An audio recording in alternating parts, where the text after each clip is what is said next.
I'm Doug Culper. I'm the president of the CPA Law Society, and welcome. Mark spent about 60 months, and I bet he knows every day of it, in federal camps and prisons after the whole Z-Best carpet scandal. He's learned from his mistakes, and he's been going around talking to groups like ours for years. I think I had Mark first come to our meetings about 10 years ago, and he's been great at generously giving us his time whenever we've asked, so I really appreciate that.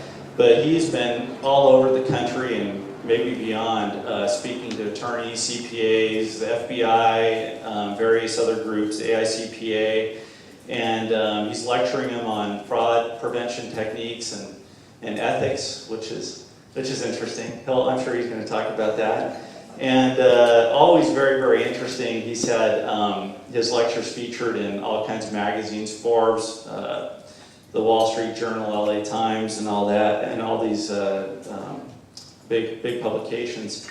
And Mark also has worked at Pepperdine, done some lecture series at Pepperdine, so that ties in a little bit to our luncheon speaker today.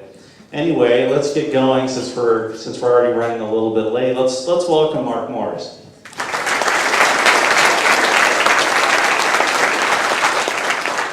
Can everybody hear me? Is this working okay? Great. I want to give you cogent things that you can do tomorrow, whether you're an accountant or a lawyer or whatever you might be. That will make it far more likely that if a fraud is happening, you'll find it. In the last 11 years, I've received over 1,400 letters and emails from people who have found over $3.5 billion in fraud. So I'm almost even for my crime, but that's a little ways to go. And those were just people who said it was fraud. I've had letters from hundreds of people who said they found errors and mistakes. And I try to stress this: if the systems that were in place for accountants and lawyers actually worked, then we wouldn't have all these frauds. And the worst thing, if you think about a fraud that you might have read about, like in the Wall Street Journal, you pick up the paper, and if you're like me, you read something like Tyco or Enron or something, and you kind of go, in one paragraph you go, gee, all they did was overstate something by like $6 billion.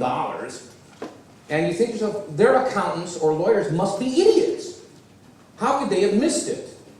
But the real problem is that most fraud appears in little tiny dots blended in with thousands of other documents or stories so that you're not really aware. But most importantly, you know why people don't find fraud? Because they don't look for it. You know why journalists find so much fraud? Because they're looking for it. They don't trust you. You tell a journalist something, that's not true.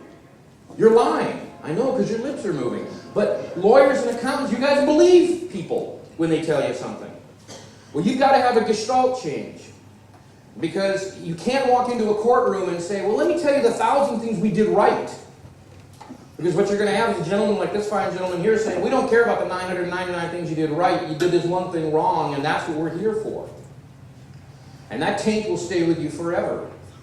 Now, I was involved in a fraud, and I served time in jail. I consulted to a company 3 years ago whose CEO stole all the money. And today, I'm having to defend myself and discuss what went on. Now, I deserve that because of my past. But those of you in this room, you don't deserve that kind of taint. So rather than give you a bunch of theory, I'm going to give you some real things to look at and to analyze. And probably the best way to do that is to use methods and documents that I actually used and stories that I actually told and have you judge by those. So I don't like theory. And I have a master's degree in theoretical physics, but I don't like theory. And I hate it when someone comes up and says, let's talk about this widget company. And I don't know what a widget is. I don't know what the industry standards are for widgets.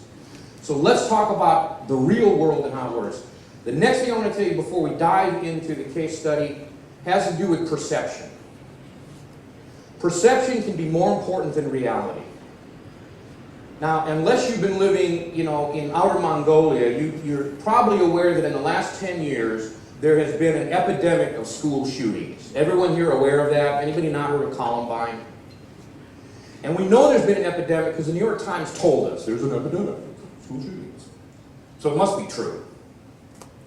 So I did an analysis And during the year of the Columbine shootings, there were 55 students or people shot at a school.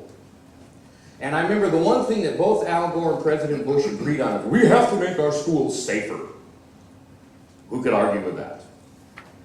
Well, during the time that 55 students were killed or shot, 72 million kids went to school. Do you know the safest place on the planet for your kid is in school? Do you know where most kids die? At home. So don't let them come home. Or on the way to the mall. That's a good place to die. But school is the safest place in the world, and nothing we have done, no metal detector, no arm guard, nothing that's been done can stop a determined crackpot from shooting you. So why don't we take that $11 billion on metal detectors and spend it on like books or something?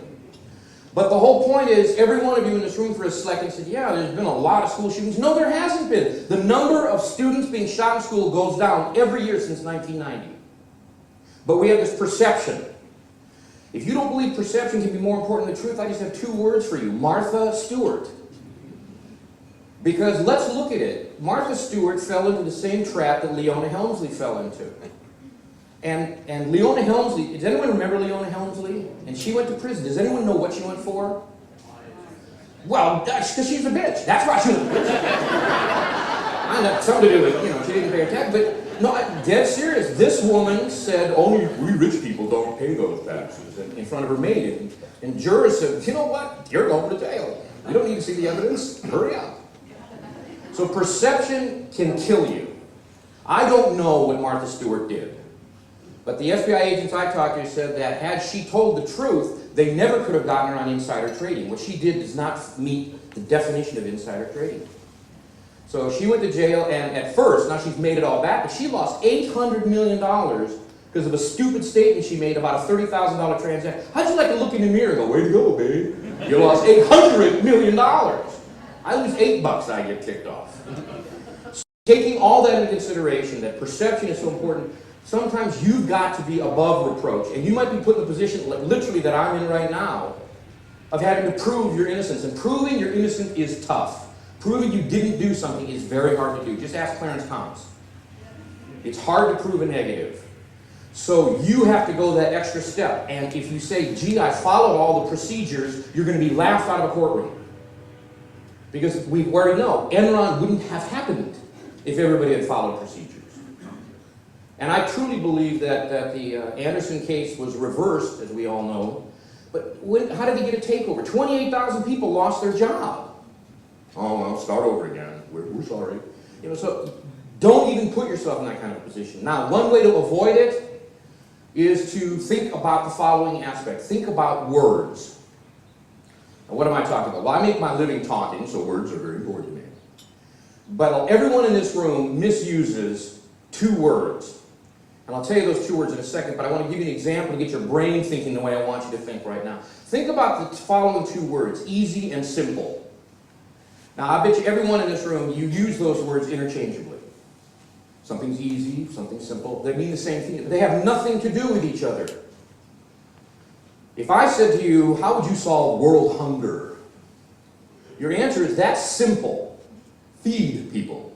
Ta-da! But that's not easy. Oh, you're damn right it's not easy. And if I said, building a castle out of Lego toys is not simple. There's a million pieces, but it's easy as heck. Why? Because every 3-year-old girl and every 10-year-old boy can do it. So, easy and simple don't mean the same thing.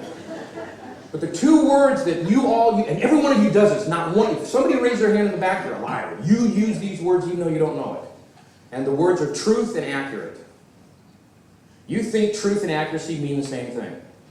I hear interviews like, well, I want an accurate answer. Well, truth and accuracy most of the time don't have anything to do with each other.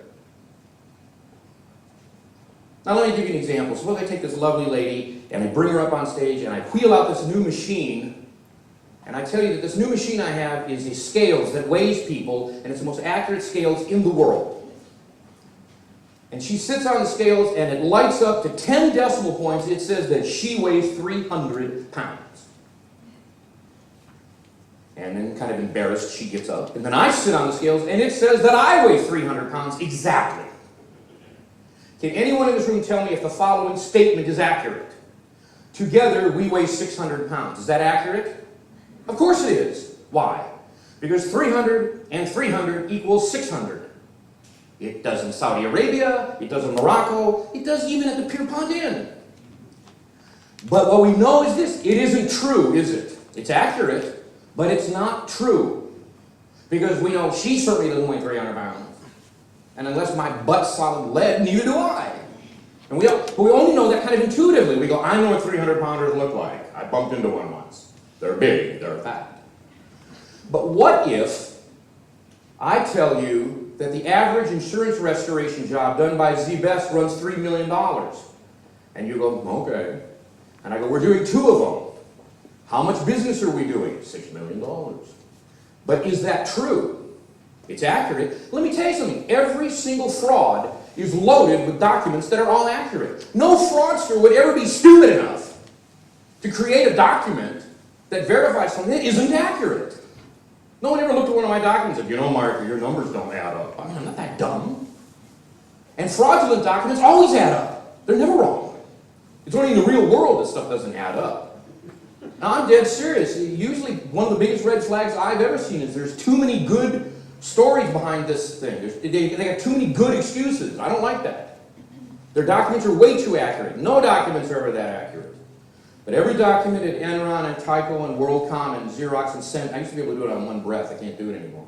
And Rite Aid and Quest are accurate. They're just not true. Now, how do you find the difference between something that's truthful and something that's just accurate? Well, one, you stop looking for accuracy. I do a lot of CPE training for accountants, and I say, I can always tell when an accountant's been in the room, there's a check mark next to something. Well, we're required to do this, so I did it and I check it off. Mark, how could it be fraud? It added up this way and that way. Well, the key to it is you have to ask questions that are outside, I hate this phrase, but outside the box. Because if you just ask the normal questions, we're prepared. We fraudsters are ready with the answer. And we give you the answer. Now, 2 things you have to do when asking questions. The first and foremost thing to do when you ask a question is shut up. Ask it and then shut up. Because everyone in this room has a real bad habit of giving the answer to a question you ask. How many of you have ever done that? Every one of you has. Don't lie to me. You have. You can do it just in the way you ask the question. But what's vitally important is to understand that when you do that, you must now, if that answer is an assent, you have to accept it. If you say to me, Mark, what did you double bill this by accident? If I go, yes, you can't go, liar. That was you gave me that answer. You have to accept it. And the truth is you will accept it because it came from you. And into some little bit, you're trying to do a good job and be helpful. You're going, I've seen this happen before, and I know what this looks like, so I'll bet this is what happened. But the simple truth is you should ask it and then shut up and see what the answer is. Now, I'm going to give you a real-world example. When I was at Z-Best, we did over $400 million worth of insurance restoration work. And over $400 million went through my bank account as we looped the money back around to create revenues out of thin air. And I did banking every single day, and usually in the hundreds of thousands of dollars. And I knew one thing for a fact: if ever there was a check written over $10,000, I knew who wrote that check, me. And I knew what that check was made out to. Over $400 million in checks that I wrote.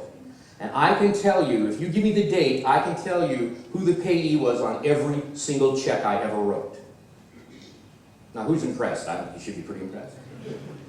Thousands of checks. Do I have a good memory? No. I knew who the payee was because the payee was always the same payee, because every check I ever wrote was made out to the bank to buy a cashier's check. I never paid one vendor with a check. I always bought them a cashier. Is that like a red flag? Anybody go, it's kind of unusual. Do you know in 29 months of due diligence, not one person, not one accountant, not one lawyer, no one ever asked me, why did you do that, Mark? Do you think they sounded stupid on the witness stand?